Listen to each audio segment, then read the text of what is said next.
Hello friend, नमस्कार। Welcome to technical GSM. तो भाई आज तो कुछ टॉपिक पे बात करने वाले हैं। यूट्यूब पे भाई रोस्टिंग का वीडियो बहुत चल रहा है। तो हमारे यूट्यूब भाई जो ओला ड्राइवर्स हैं, तो दो लोगों में आपस में आजकल दो तीन लोगों में रोस्टिंग का वीडियो बहुत चल रहा है। इसके बारे में भी बात करेंगे। तो उससे पहले आज बात करते हैं भाई मेरा कैब चलाने का थोड़ा डिटेल में सफ़र में कैब क्यों चलाना शुरू किया, इसका एक डिटेल वीडियो थोड़ा सा और क्लियर कर दूँ। पिछले वीडियो में क्लियर नहीं हो पाया था, तो आज मैं एकदम क्लियरली आपको बताता हूँ। और रोस्टिंग की वीडियो में भी अपन बात करेंगे। तो ऐसा होना नहीं चाहिए। आपस में अपन कैब चलाते हैं तो किसी का सहारा लेके हम सोचे हमारे सब्सक्राइबर बढ़ जाएं, ऐसा तो गलत है। तो इस तरह से भी वीडियो नहीं बनना चाहिए। तो चलिए अपन मेन टॉपिक पे बात करते हैं आज। तो एक टॉपिक आज मुझे भी खल रही है जो बहुत बुरा लगता है, और हर उसको खलेगी जो जिसकी मातृभूमि, जो जन्म तो मुंबई में हुआ है लेकिन उसके जो खान परिवार फैमिली बिलोंग करते मुंबई के बाहर से, खासकर यूपी बिहार से, तो उनको भी ये बात बुरा लगेगी। तो यही बस है।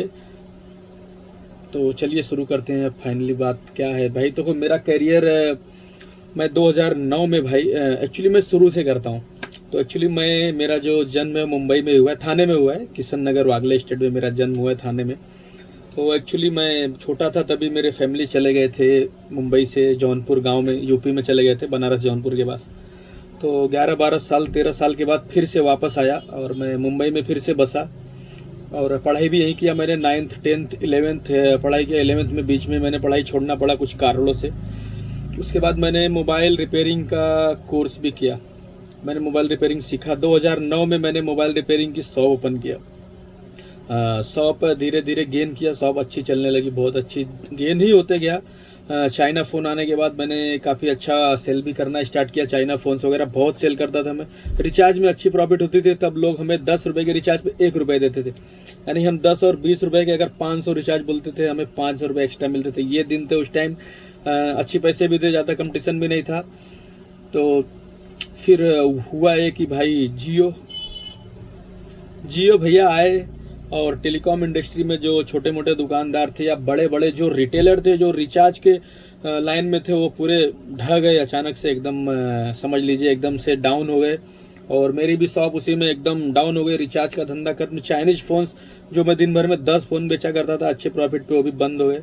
तो इस तरह से अचानक से एक झटके में धंधा एकदम डाउन पे आ गया जियो फ़ोन आने के बाद से, और जियो के आने के बाद से। तो भाई जियो की गलती नहीं कहूँगा मैं, ये तो भाई आज जियो किसी का धंधा डाउन हुआ लेकिन उससे लाखों करोड़ों लोग को फ़ायदा भी हुआ है जियो के आने के बाद से। और मैं भी जियो से बहुत खुश हूँ, जियो से नाराज़ नहीं हूँ। जियो की वजह से ही आज हम आप इतना अच्छे से कनेक्ट हो सकते हैं। जियो ने गाँव गाँव तक 4G लाया है, सब कुछ किया है। तो जियो से कोई शिकवा नहीं है भाई। कंपटीशन है, अपन कंपटीशन में नहीं रह पाए, ठीक है। तो उसके बाद भाई लॉकडाउन को भी तो दोष दे सकते हैं भाई। लॉकडाउन ने जो किया, उसके बाद जो रही सही कसर थी। 4 महीना मैं गांव में रहा, दुकान तो बंदी थी ऑलमोस्ट। उसके बाद वो भी ग्राहक खराब हो गए। तो उसके बाद मेरे जो धंधा बिजनेस था, मेरा दुकानदारी शाम को खाली तक रह गया था, सुबह तक खाली, कोई कस्टमर नहीं होता था। तो मैंने नई नई चीज़ें भी की, लेमिनेशन वगैरह लाया, प्लॉटर्स लाए, सब कुछ लाया, लेकिन कुछ साथ सुधार नहीं हुआ। तो खराब नहीं था, अच्छा ही था, लेकिन उस तरह से नहीं था। आज के टाइम आपको पता है खर्चा चलाना कितना महंगा है। तो महंगाई के दौर में ये जो लाइट इधर करता हूँ, थोड़ा अंधेरा आ रहा है। तो महंगाई के दौर में भाई एक काम से कुछ होने वाला नहीं था। तो इसलिए मैंने सोचा यार अब क्या करूँ। तो मेरे भाई ने भी एक कैब निकाला हुआ था ऑलरेडी। तो मैंने सोचा यार अब मैं रात में चलाता हूँ, मुझे ड्राइविंग भी नहीं आती थी। तो ड्राइविंग सीखा मैंने और रात में चलाना शुरू किया। 2-3 महीने से अच्छा चलाया मैंने, पैसा भी अच्छा कमाया और मेरी फाइनेंशियल प्रॉब्लम दूर हो गई। इतना अच्छा मैंने इससे इनकम किया तो बहुत खुश हुआ। हम लाइफ स्टाइल भी अच्छी हो गई, थोड़े पैसे वगैरह भी बजट हो गए। और मैंने कैश में भाई अभी वैगनर कार ले लिया। मेरे पास पहले से पैसे थे, मेरी दुकान तो ऑलरेडी है। तो मैंने भाई 7.5 लाख रुपए ऑलमोस्ट पकड़ लो। मैंने 2 दिन पहले ही वैगनार बुक किया है भाई। तो अपन गाड़ी चलाएंगे, थोड़ा और चलाएंगे और अच्छे से चलाएंगे, तो अर्निंग करेंगे कुछ। अपना जो ये 40-30 तक कमा रहे थे, 50,000 तो अपन मंथली कमाने का टारगेट रखेंगे कि 50,000 अपने को सेविंग करना है, जो गाड़ी की कॉस्ट वगैरह है वो निकालने के बाद। पार्ट टाइम में अपनी शॉप भी रखूँगा, मैं शॉप पे भी रहूँगा। ऐसा नहीं है कि खाली गाड़ी चलाने वाला हूँ, शॉप पे रहूँगा। तो ये रहा भाई मेरा कैरियर यहाँ तक। और मेरा जो ब्लॉग है, 4-5 साल पहले मैंने ब्लॉगिंग भी शुरू किया था। मोबाइल रिपेयरिंग रिलेटेड मैं काम करता था। तो अच्छे खासे मेरे व्यूज़ आते थे। मेरे व्यूज़ आउट ऑफ इंडिया के थे, सब बाहर के व्यूज़ थे, यूएस के, दुबई के, सऊदी के, थाईलैंड के, मतलब पाकिस्तान से, बांग्लादेश से बहुत व्यूअर थे और आज भी व्यूअर बने हुए हैं। मोबाइल रिपेयरिंग के भी मैं वीडियो डालते रहता हूँ। तो मेरे सब्सक्राइबर 80% तो सब्सक्राइबर मेरे वही हैं, मोबाइल के ही है।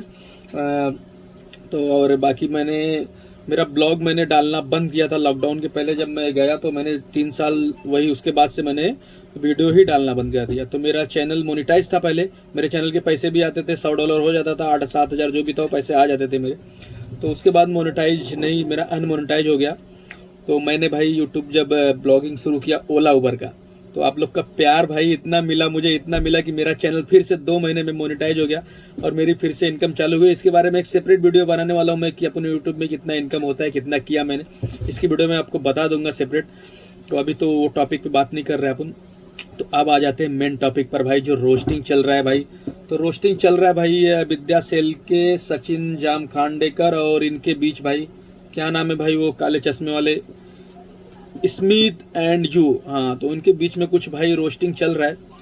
तो भाई देखो, मैं बोलता हूँ भाई, किसी को क्या ज़रूरत है कि, मतलब किसी को क्या ज़रूरत है दूसरे के ऊपर कमेंट करने की। दूसरे के ऊपर कोई कमेंट क्यों करता है, क्यों रोस्टिंग करता है, क्या करता है भाई, इससे बताने की जरूरत नहीं। जाहिर सी बात है, सब्सक्राइबर गेन और व्यू को बढ़ाना होता है, ये तो दुनिया जानती है। दोनों तरफ व्यूज़ बढ़ते हैं, दोनों तरफ सब्सक्राइबर बढ़ते हैं, इसमें दोनों लोग का फायदा होता है। इसमें तो एक बात आप याद रखो, किसी एक का फायदा नहीं होता, सिक्के के 2 पहलू, दोनों को फायदा होता है। लोग रोस्टिंग वीडियो देखकर आजकल ज़्यादा इंटरेस्ट लेते हैं, क्योंकि बोलते हैं ना, दूसरे के फटे में टांग अड़ाने की लोगों की आदत होती है। तो वही हाल है भाई, लोग मज़ा लेने आते हैं वहाँ पे, अपन लड़ते हैं और मज़ा दूसरे लेते हैं। लेकिन यहाँ पे तो अपना सेम लड़ते हैं, मज़ा दूसरे लेते हैं, लेकिन मज़ा अपने को भी आता है, क्योंकि यूट्यूब सब खेल है इसी का। तो उसके बाद भाई दूसरी बात भाई, स्मिथ भाई, अब कहना चाहता हूँ कि यार देखो, पर्सनल कमेंट किसी के लाइफ में नहीं करना चाहिए। पर्सनल लाइफ में कुछ ऐसा कमेंट नहीं करना चाहिए, कोई कैसा भी है, क्या कर रहा है क्या नहीं, तो इस पे कमेंट नहीं करना चाहिए हमें। तो पर्सनल लाइफ पे तो कोई कमेंट ना करो। बाकी जो है वो बात अपनी जगह है, मैं किसी को कोई गलत नहीं कहने वाला हूँ यहाँ पे, किसी की तरफ, किसी के साइड नहीं लेने वाला हूँ। तो दोनों अपने यूट्यूबर भाई है यार, दोनों मिलके रहेंगे, कभी मिलेंगे फिर से, सब एक होके फिर से गिले शिकवे दूर हो जाएंगे सब आपस में, तो उसका टेंशन नहीं है। तो यही मैं कहना चाहता था भाई, पर्सनल लाइफ में मत इंटरफेयर करो। और फास्ट टैग की बात जो आपने कही थी भाई, बहुत ही गलत कही थी, मैंने वो आपकी वीडियो देखी थी। तो fast tag actually black list इसलिए होता है, मान लो मैंने फास्ट टैग का रिचार्ज नहीं कराया और मेरा एक माइनस भी हो जाता है उसमें, बैलेंस एक 1 टाइम शायद माइनस हो जाता है, तो ब्लैक लिस्ट हो जाता है। मेरा भी ऐसे होता था, रिचार्ज नहीं करते थे यूट्यूब, बीच में मेरे भाई का जीपे बंद हो गया था, डेबिट कार्ड एक्सपायर हो गया था, तो ऐसे ही हुआ था, तो जी एक्सपायर ब्लैक लिस्ट आता था। तो इसका ये मतलब नहीं है भाई, पंखा चाप बंद किया भाई, गर्मी हो रही है क्योंकि नॉइज़ ना है इसलिए। इसका ये मतलब नहीं कि भाई हम टोल तोड़ के भाग जाते हैं, नहीं भाई, ब्लैक लिस्टेड होता है। रिचार्ज नहीं होता है तो किसी टोल पे ब्लैक लिस्ट भी लिख के आता है, देखो वासी वगैरह पे ब्लैक लिस्ट आता है, और किसी पे लिख के आता है नॉट वैलिड भी लिख के आ जाता है, और कहीं लिख के आ जाता है कि रिचार्ज नहीं है, क्या नहीं है भाई, ऐसा हिसाब है, ठीक है। तो ये ब्लैक लिस्ट में भागने वाली बात तो भाई गलत है, इस तरह से कमेंट नहीं करना चाहिए आपको भी, यही मेरा कहना था। और भाई देखो, यही सब कुछ है। और एक चीज़ मुझे बहुत ख़राब लगी, तो दूसरा पहले भी बताना चाहूँगा भाई, अपन मुंबई में पैदा हुए हैं, मुंबई से ही हैं, लेकिन आज तक नस्लवादी का शिकार होते रहते हैं। ये चीज़ें आप जान रखो, ये बहुत ही बुरा लगता है भाई अपने दिल पे, कि मुंबई के लिए सब कुछ किया, मुंबई में रहा, लेकिन नस्लवादी जो टिप्पणियाँ हैं वो आजकल हमारा पीछा नहीं छोड़ती है। भैया, ए भैये, ये चने, तो ये डायलॉग भाई दिल पे चुभता है भाई। तो ये जो नस्लवादी का शिकार है, भैये भैया, ये भैया तो चूतिया है, भैया लोग चूतिए होते हैं, तो ये सब बातें बहुत ख़राब लगती है। तो ये सब चीज़ें लोगों को नहीं बोलनी चाहिए, अवॉइड करनी चाहिए। तो इस तरह से, क्योंकि भैया लोग भी यहीं पैदा हुए हैं, मुंबई में ही, तो ये छत्रपति महाराज शिवाजी महाराज की जो जन्मस्थली भाई महाराष्ट्र, यहाँ से बड़े बड़े वीर पैदा हुए हैं जिन्होंने अपने भारत को एक करने के लिए लड़ाई किया था, ना कि नस्लवादी करने के लिए लड़ाई किया था। तो यही मैं बोलना चाहता हूँ। और रही बात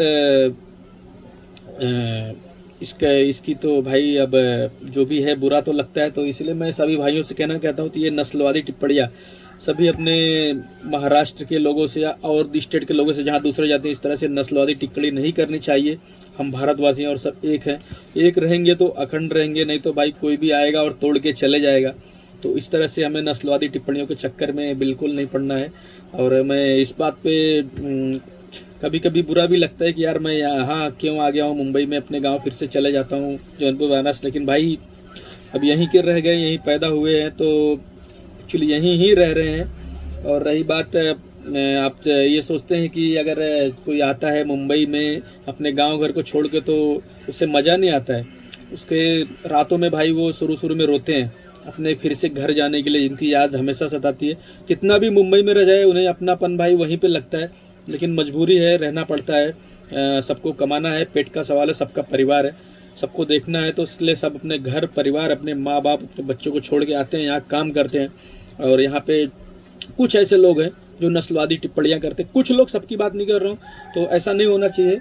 और रही बात भाई जाते जाते अपने यूट्यूबर भाई से, भाई स्मित और सचिन और सेल के ताई, तो आप लोग भाई मिलो, साथ में मिलो, अपने लोग के छोटे मोटे यूट्यूबर को भी याद करो। विनय सर, आप भी, सब लोग मिलके एक दिन बैठते हैं और बातें करते हैं, गिले शिकवे दूर करते हैं और टॉपिक यही क्लूज करते हैं कि रोस्टिंग भाई खेल नहीं करते हैं। एक नया कैरी मिनाटी बनने की ट्राई नहीं करना है भाई किसी को, हम भी नया कैरी मिनाटी बनेंगे रोस्टिंग करके, बहुत बड़े स्टार बन जाएंगे रातों रात, तो इस तरह से भी नहीं करना है। सॉरी भाई कैरी मिनाटी भाई, आपका नाम लिया, बस एग्जाम्पल हो आप भाई, लेजेंड रोस्टर के और इस तरह के ताम झाम के यूट्यूबर। आपका तो यूट्यूबर और टिकटॉक से हुआ था शायद ना, बहुत पहले, हाँ ठीक है। तो अभी यहाँ पे यूट्यूबर की लड़ाई चालू है, तो भाई मैं यही कहना चाहूँगा भाई सचिन भाई, आप बहुत बड़े यूट्यूबर है, तो आप बड़े भी हैं, उम्र में भी बड़े हैं, और विनय सर आप भी, तो सब लोग मिलके बातें करें। और स्मित भाई आप भी साथ में आओ, सब लोग मिलके बातें करते हैं, टॉपिक क्यों ही खत्म करते हैं मिलके, और साथ में वीडियो बनाते हैं भाई कि भाई टॉपिक खत्म हो गया, जो भी गिले शिकवे थे दूर हो गए, तो अपन मिलके रहेंगे और सब एक साथ रहेंगे, यही मेरा बोलने का मतलब था। आपस में लड़ झगड़ के क्या मतलब है लोग तो कुछ सब्सक्राइबर और व्यूवर्स के लिए भाई व्यवहार खराब करना अच्छा नहीं है। आपको भी गाड़ी चलाना है, उनको भी कभी ना कभी तो मुलाकात हो ही जाएगी वहाँ पे, तो कुछ क्या मुंह दिखाओगे भाई, सामने से मुंह छिपाना पड़ेगा अगर कभी मुलाकात हो जाएगी। तो बस यही कहना था भाई। तो भाई अपने चैनल को अपन बनारसी भाई, अपन जौनपुरिया यूपी के भैया हैं भाई, तो आप भैया बोल सकते हो, मुझे बुरा नहीं लगेगा अब यहाँ पे कमेंट में। तो ठीक है भाई, भारत माता की जय, वंदे मातरम, जय हिंद। वीडियो को लाइक शेयर और सब्सक्राइब।